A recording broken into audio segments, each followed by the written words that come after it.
So today I got to have a fun little hoon around on the Harley Sportster S. But before I start rambling about the bike, I want to insert a little bit of a tangent about customer service, I guess, and just to kind of explain why in the clips where I'm actually speaking through the helmet, I sound miserable as sin. And this is because, and I'm still a bit confused by it now,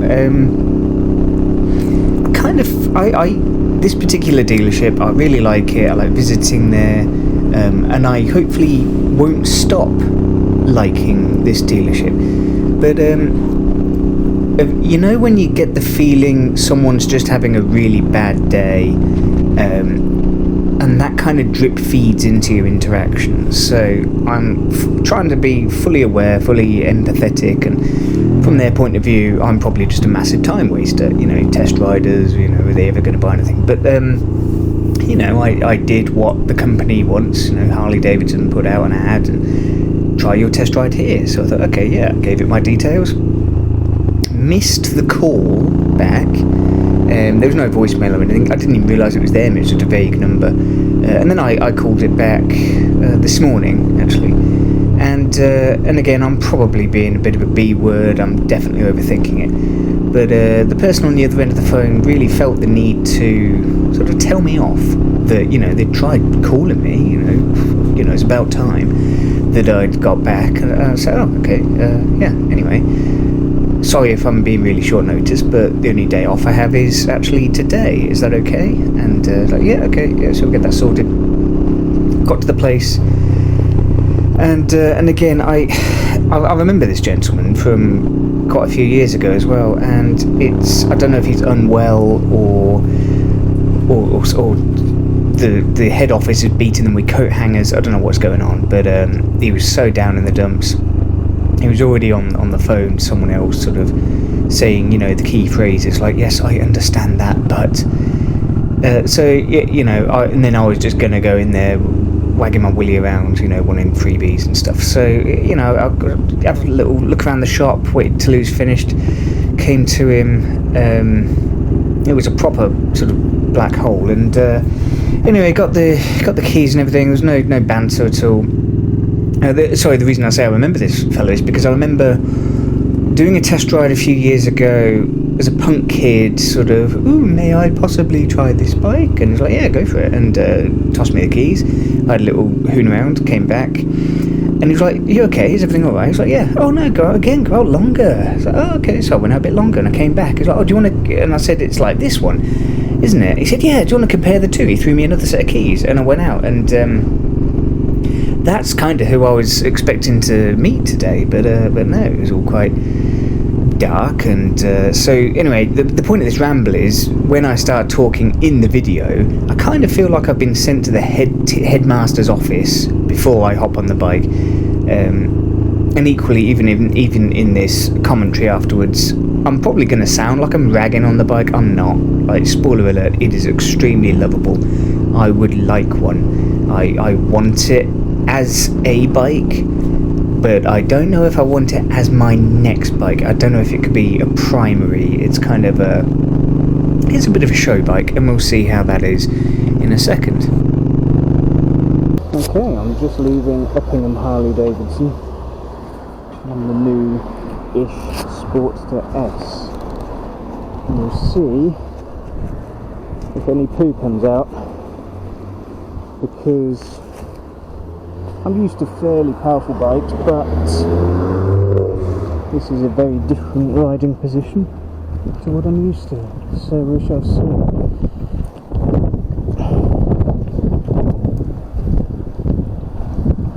There's that slightly forward feet.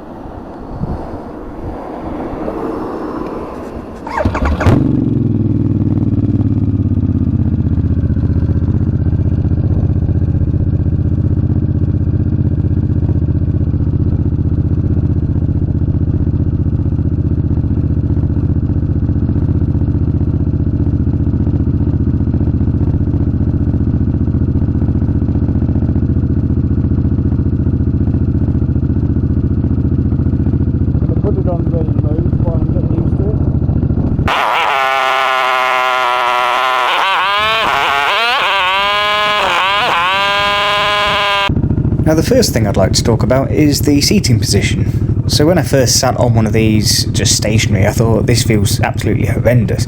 Looks pretty cool, but I wouldn't be able to keep up with that. And it's not because it's, low clip-ons, which it isn't actually, it's a handlebar, but it feels like clip-ons combined with feet-forward controls. That's a pretty peculiar shape to be sat in. But I did change my mind pretty quickly. It doesn't take a lot of wind buffeting to keep you upright. I think maybe it's just the mentality that once you're focused, once you're on the ride, it doesn't really matter. However, my mind changed back again after about 20 minutes. And as I'm speaking now, my lats, my upper back are still killing me. And again, I'm not blaming the bike. These aren't sort of objectively bad things about it. It's just my subjective experience. It's not something I'm used to. So it goes in the list of things that you would have to get used to. It might be because I went to the gym a couple of days ago. Maybe I overdid it. But, DOMS isn't quite this bad. Just that kind of need, especially when you're feeling like it's a cruiser, there's need to just after a little while you kind of want to slouch just for a second, but you can't because the handlebars are miles away, way out here. If it was a sports bike, it might make a bit more sense because you can kind of use your whole body on this rocking horse, use your knees a bit easier, use your stomach on the tank pack, whatever. So the hybridization of this shape is an acquired taste, to say the least. Once you actually get up to speed though, once you actually have some opportunity to hoon about, that is kind of a fun shape to be in. It's a bit Sons of Anarchy, it's a bit sort of tucked in, start going around corners, and maybe that was the thinking. Or maybe there was no thinking, I don't know, but it's sportsy, I get it. I don't think this is a cruiser at all. I think this is a cafe racer, honestly. The other thing I'd like to talk about is how it didn't scare the pants off me. And I do consider that a pro. That is good, compared to, say, the GSX 1000 GX, I think it was, which again is supposed to be a bit of a dad bike. It's a nice sports tourer, but that scared the pants off me. This is also a liter bike, but it felt kind of sluggish, which I know is a controversial thing to say about this bike, but let's see what I ramble about just here.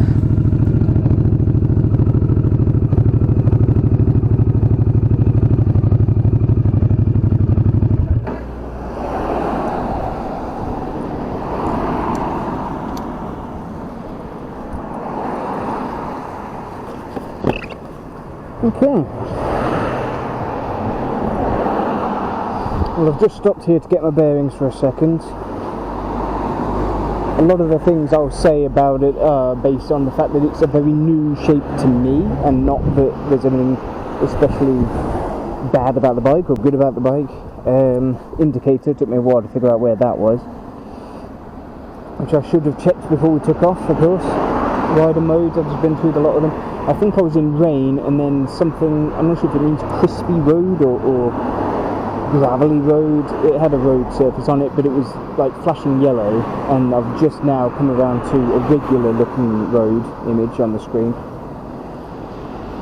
Gear indicator, I'm being a bit of a snob now because I was brought up with no gear indicator, and yet now that I have one on my Vulcan, I'm looking for it on this. There is one, but it takes a big look down, so really, one should learn to just do without, but yeah, I'm not a big fan of having to look up and down and up just to check where I am. The gears themselves on the left foot are a bit clunky, but again, it's just a different thing to get used to. What do I mean by clunky? A bit of a kick, not the sort of the quintessential Kawasaki smoothness, and of course the big famous turning grunt that we're all looking for. This front tyre, this massive bladed front tyre. It is quite sharp as far as a back tyre of a sports bike would be.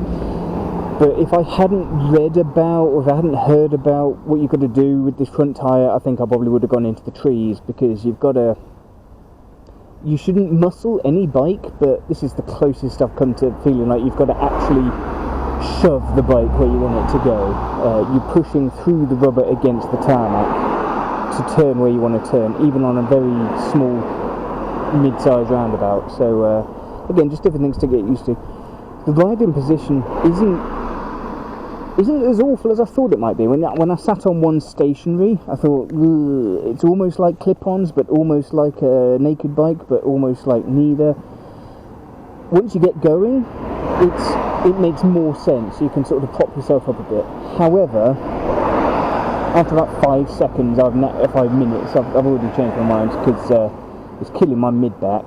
But that could just be because I went to the gym a couple of days ago and did too much, and I'm feeling that second day DOMS. But we're going to carry on round this way and see how we go.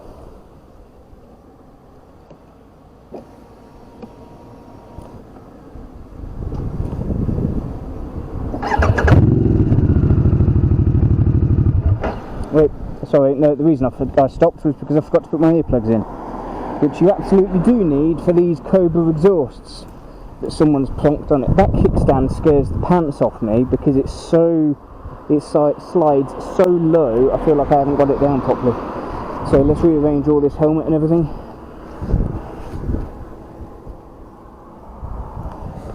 And hopefully my back will recover a bit. Alright, earplugs in. Now it is everyone else's problem, and not mine. I think you absolutely couldn't listen to music on this bike, because this specific bike, not the Sportster S, just because that exhaust is so brain-rattlingly loud. The baffles out? I can't tell, but it looks like something's missing, and there's 2 of them, so does 2 exhausts increase volume or not? Physicists, comment below, because I don't know that one. It's like the whole Mythbusters thing of, does 20 mirrors in a room increase the light, or is it just spreading it out?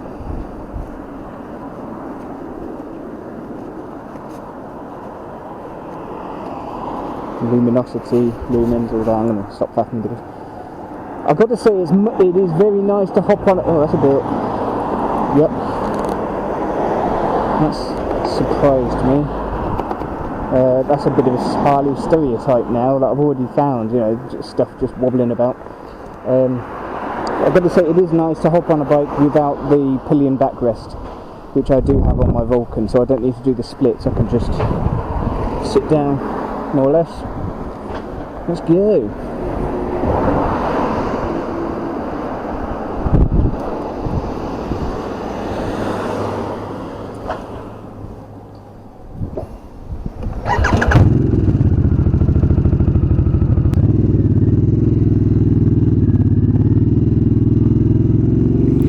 So when I use the word sluggish, I mean in no way whatsoever slow. I just mean the feel, with my feely feels, it feels like you're grunting up to speed on a 40 horsepower cruiser. Maybe it's the sound, maybe it was my tinkering between sort of rain mode, road mode and sport, but again, it's the way that, say, the big inline 4 feels like you could sneeze and end up in another county. Equally, the MT10 nearly made me cry because of just how close to the edge you were in terms of torque and things. And maybe that's the point in this bike, because it has mid-range torque rather than off the green light, or and it doesn't have like top end either. It's this mid-range torque. Maybe that's what I wasn't feeling. So if you go from like 30 to 50, that's probably where you feel it get nippy. 60 plus, I don't know. I didn't get there, and off the mark didn't didn't really feel much either. So, in a bafflingly controversial way, I still feel like your average 650 commuter was just kind of better in all ways, apart from being a big sexy muscle bike. If it was city riding, 650. If it was being quicker off the mark, 650. There were a couple of times, don't get me wrong, where I did feel that infamous kind of I'm going to slide off the back of the seat. And again, I promise everything I'm saying is kind of complimentary, because it kept me shiny side up. It was safe, in a way, and it is a cruiser allegedly. So these are all technically good things. It's not like I was expecting to shoot around the track on it, but I'm sorry, but I'm going to stick to the word sluggishness. Did surprise me. Getting up hills and stuff, still needing to drop a gear. And again, this wasn't rain mode. I think if you see there, this was road, maybe the little orange thing. And another thing I want to talk about, again, I'm really sorry to keep on piling on it as a Harley Davidson, because these were sort of shockers rather than something where I immediately think Harleys are bad. There was another feel with my feels where I got the impression this was at least a 5-year-old bike, maybe a 10-year-old bike that had been well loved, used, taken apart, put back together, loved and used again. So I was quite shocked when I saw that it was maybe a year old and had 600 miles. So again, I don't know if that's something about build quality or maybe it had actually been tinkered with so much. And also it kind of makes me wonder about people in general, motorcyclists, because there was easily $2,500 worth of extra kit on this bike, including I think Cobra exhausts, and some fellows or lady has done their 600 miles and handed it in, maybe less than 600 miles, because I probably did nearly half that just on this test ride. So that was interesting. The only other main thing I can think to ramble about, which is quite famous about this bike, is the massive big fat front bottom that it has on this. I can't remember the numbers or the inches, diameters, but it's a massive front wheel, sort of like your average sports bike rear tyre. And what they say is true. You should never have to muscle any bike really, but you do feel the need to actually just give it some shove to get it, even to countersteer, to get it to go where you want to go, as if you're actually dragging the rubber across the tarmac. However, that feeling does disappear after 3 roundabouts, 5 turns, and that just becomes bike. That is how bike steers now, and it's not even a second thought. So again, a lot of this ride was just sort of straight villages, and again, I'm partly apologetic but also partly annoyed at the general dealership experience, because I ended up going out longer than I meant to. I meant to sort of give myself 20 minutes, half an hour. I got back after about an hour. I did ask the fellow who gave me the keys, is there a policy? How long should it be? He said, I don't know. So I thought an hour wouldn't be too horrendous, but again, our mate from inside seemed a bit put out. He said he'd been calling me, and again, I felt a bit told off. So I'll try not to let that sour it. Maybe I added too much to the mileage. Again, I apologise. I wasn't deliberately hooning about for miles and miles and miles. I'm just part of the brain dead sat-nav generation, and I didn't know the way back. So I figured they would rather me have really lovely things to say and have a great time, which I actually did. And by this point in the trip, I can kind of see why somebody put 600 miles on it and gave it in, because after the initial joy, a few corners, a few blasts, you've kind of had enough. like, I can't think of the right words to describe, like, this wasn't bad, this was great fun, thank you Mum and Dad, I want to get off the ride now. It's just, yeah, you know, whereas on the Vulcan, even the old 900, I had a similar feeling where I didn't actually have the motivation to hop on it all that much by the end. But I've never had the feeling of just wanting to get off a bike. Like, I've had enough, I want to get off. So that's kind of where this is bringing me to. Again, this is all subjective, it's things you get used to. It was a head turner, for sure, you know, and that's possibly because of the loudness of the pipes. I'm not sure if it's an age thing, but I don't think I would want to buy this particular bike, this one individual, because it's a bit wanky. The mega ultra super hyper loud pipes. One massively nice thing I will say though about the lack of windscreen, you would expect, like if I was doing this speed, oh, do you know what, I'm actually going quite slow here, but if I was being speedy on the Vulcan, or any cruiser really, you would immediately feel wind. It would be kind of, wind would be the weakest link in the chain. That is what would stop me cruising at sort of 70 or 80. On this bike, maybe it's because of the upper body being leaned so far forward and it's some sort of aerodynamic trick. There felt like there was no wind buffeting whatsoever. There was from the side, like when that maxi lorry went by, woof! You know, I thought I was going to go into the ditches, but face on was very happy to just keep on going. No wind noise, and again, it could have been an illusion because the pipes were so deafening, but nothing particularly smacking me in the face. So that is kind of a win. So if I did have this bike, I would never feel the need for a windscreen. So in conclusion, it's a great fun bike. It is kind of exactly what a motorbike should be, in my opinion. Not super tuned to the perfection of corners and everything, you know, after decades of R&D. It's just a fun bike. However, it's a fun bike that I would want to spend $5,000 on, or less. Not closer to 20. I didn't get a great deal of chance to play with all the tinkering. I'd heard there is sat-nav, there is all kinds of amazing stuff in that big gadgety left-hand Warhammer 40k looking tech priest buttons everywhere. I did tinker with it at the end, but it's not that you have a sat-nav, it's not that you have these things in the bike, it's just connectivity, I think. So that's not a bad thing. I suppose you want your own phones, gadgets and stuff to it, but a small part of me thought I could just tinker with it and here's your maps, here's music, stuff like that. But of course it's the future, so everything would be Bluetooth.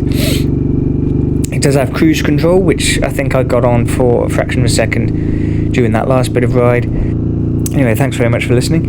I didn't realise the camera was still going, so I'm going to add on the nice little bit of chit chat I had with the coffee man outside in the car park at the dealership. And again, not to keep on banging on about customer service, but you know, I had a nicer time chatting to the coffee man than the people allegedly selling me a bike. I also had a much nicer time at the Kawasaki garage I dropped into afterwards. I just asked them a couple of questions, and it was just a nice back and forth. You know, maybe it's an age thing, you know, wanting to go to random shops and waste their time with conversation. But yeah, I just hope I hope the fella's okay. I hope it's not that he's just sick of life or Harleys, or maybe he's not well or something. So anyway, all the best, and I will see you on the next one. Hello, mate. Can I have another little white coffee, please? Yeah. Thanks very much. Cheers.